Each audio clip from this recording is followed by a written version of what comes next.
Hey guys, I'm Jim Bose, also known as Mr. B. I go by Mr. B now. It's because my first name is Jim, but it's G-Y-M. My parents are physical education teachers. They thought that would be funny. I tried to make it cool by going by Jimmy. Everyone just called me Guy-Me. Not too cool. Actually, I do, because I was a teacher for 25 years. Hey. Thank you.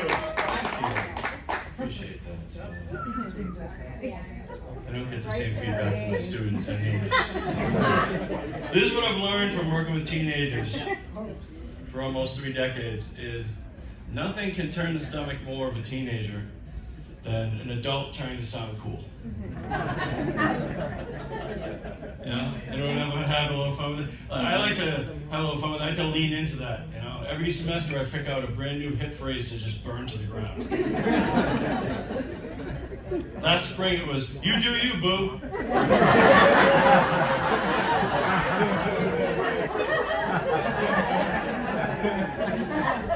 It's kind of fun just to watch them almost throw up in their mouths. It really slaps. Now I know what the young people are.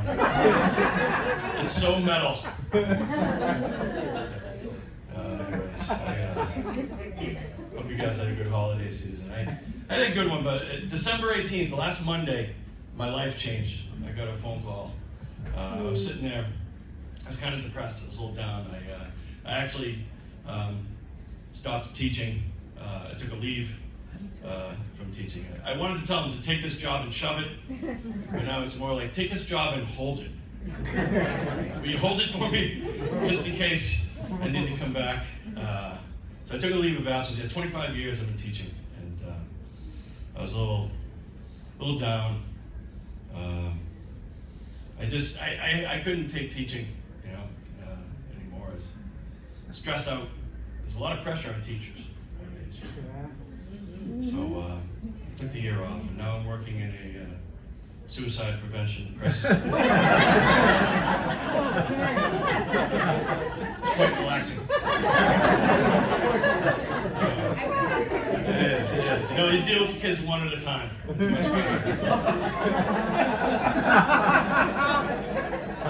You get a little stressful when you have to put somebody on hold, but I haven't lost anybody yet.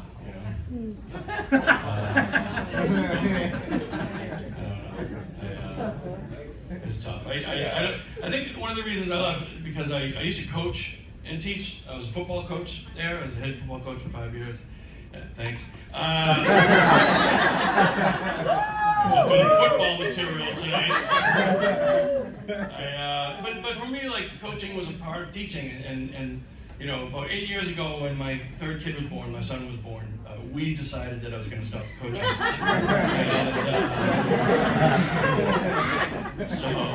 So when I stopped, the year after I left, it went 11-0.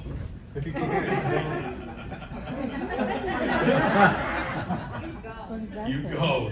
Yeah, they were happy to see me go, apparently. Now, a lot of people, people here probably said they were humbled by something. Let me tell you something. If you've never been in a field house with 1,200 teenagers chanting the name of the guy who replaced you, you don't know what humble is.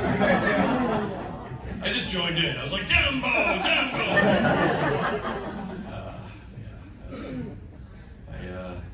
Now I'm driving. I'm a driver instructor too. That's also one of the jobs I'm doing now. Thank you. It's nice. I feel good helping people. A lot of when I tell people that, they're like, "Man, you must have a lot of patience." Yeah. Yes, it's true. You do need a lot of patience to be a driving instructor. Another helpful thing is a death wish. I was taking a kid. I swear to God, 2 days ago.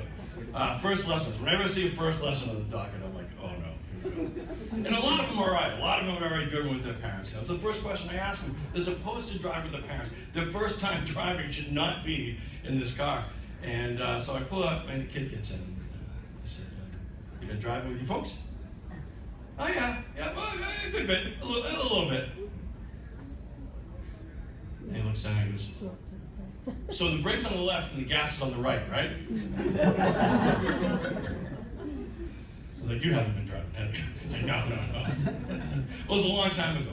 Last time I drove like a month ago. And you still don't know if the brake is on the left and the gas is on the right. And then he was set up to drive with both feet.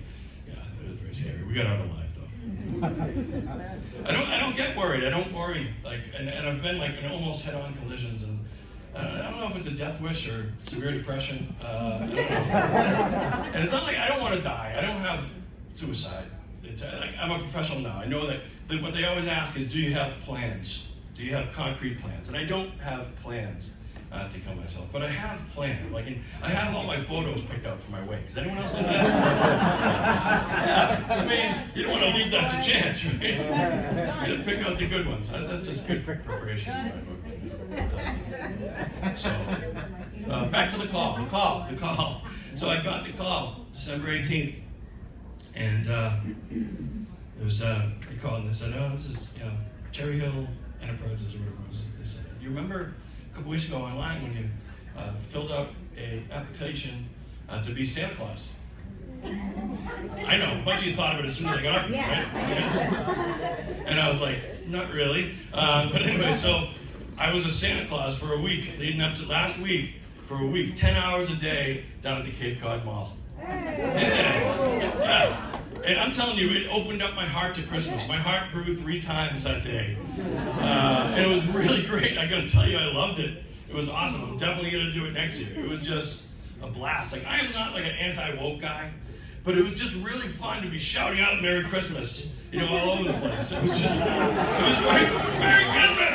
And you walk through the mall dressed as Santa Claus. I hate this phrase, but talk about big dick energy. I mean,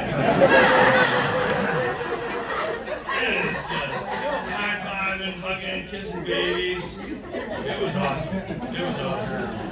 I mean, when you look at it, the kids are all lit up because they think you give them presents, and then the adults light up because they used to believe in you, It's kind of like seeing Bill Cosby, You can see him, you don't want to sit in his lap, It was really fun, though. Probably the best thing that a kid put on his list that he gave to me, he had a long list, and right in the middle, it was weird, it was like third, and he said, he'd like a real working ATM. Isn't that brilliant? That's pretty good. I didn't get any awkward asks, nobody asked for their parents to get back together or anything,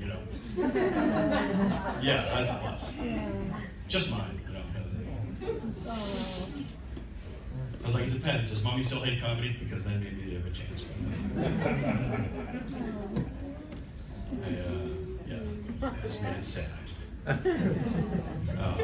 The best thing, though, this is what I expected every kid to ask me, and only one kid. Hundreds of kids came up to me, told me what they wanted, sent them 2 pictures. And this kid said, isn't it kind of a busy time of year for you just to be sitting around?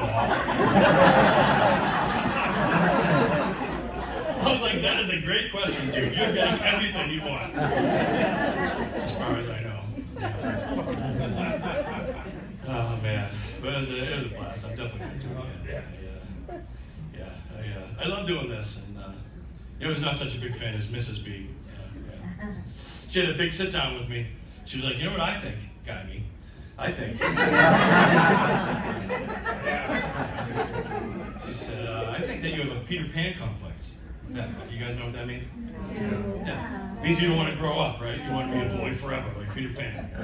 I was like, whatever. I didn't say that. I didn't want to start a big argument with her because she had just given me permission to play with my friends that Saturday. But it was a productive conversation. What we did is we worked out a schedule. So now I do comedy on Mondays and Wednesdays and every other weekend. And I have my own apartment now, so. I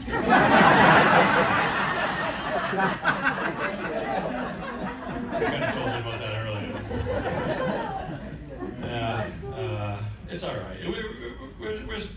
We got the kids, and they're 13 and 12 and 9. So we're in each other's lives right now. So we treat each other well. And every once in a while, there's some hiccups. Like my kids were over at my place recently, and my middle kid, my emo, She's walking around with this long, long look on my face, right? And I see a lot of you guys look like me, so I know some of you have kids, right? You get some. It was nice to see some people my age in this room, by the way. Welcome. Thank you for coming out on New Year's Eve. An early show. I really appreciate it. Yeah, absolutely. Round of applause. It's good for me because, you know, this comedian thing is a young person's game, you know? And I try to blend in. But it's a lot like a parent coming home to a teenager's party, and like everyone starts to run. He's like, no, stick around, guys. It's cool, you know. That's kind of energy like that. They're like, we'd be a lot more comfortable if you just call the police. I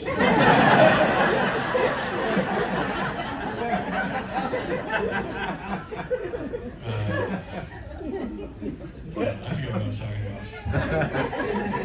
My kids, my girl. Yeah, so she had this long look on her face, like, and you know when your kids have that look on their face, like, ask me what's wrong, like right now, you know, before shit starts breaking.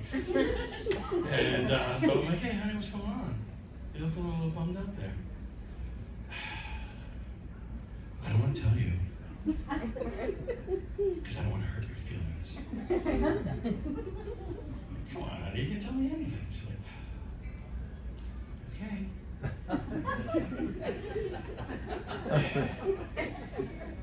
It's just that I like Mommy's house better. I mean, I couldn't get mad, you know. I was like, honey, me too.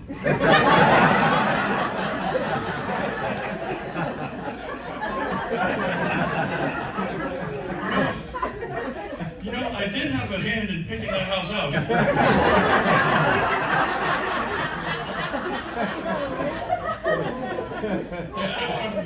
I'm not like being treated unfairly. I'm just a little bummed out that the man cave is in the process of becoming the craft room. That's all. But I don't blame her.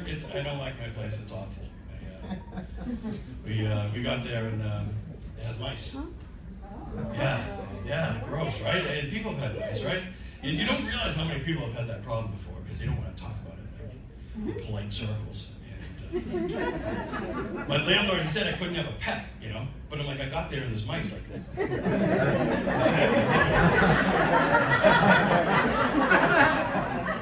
what do I have to do, just name them? So I got a cat, because fuck the landlord, right? And got a cat, and he is that very kind of for the landlords?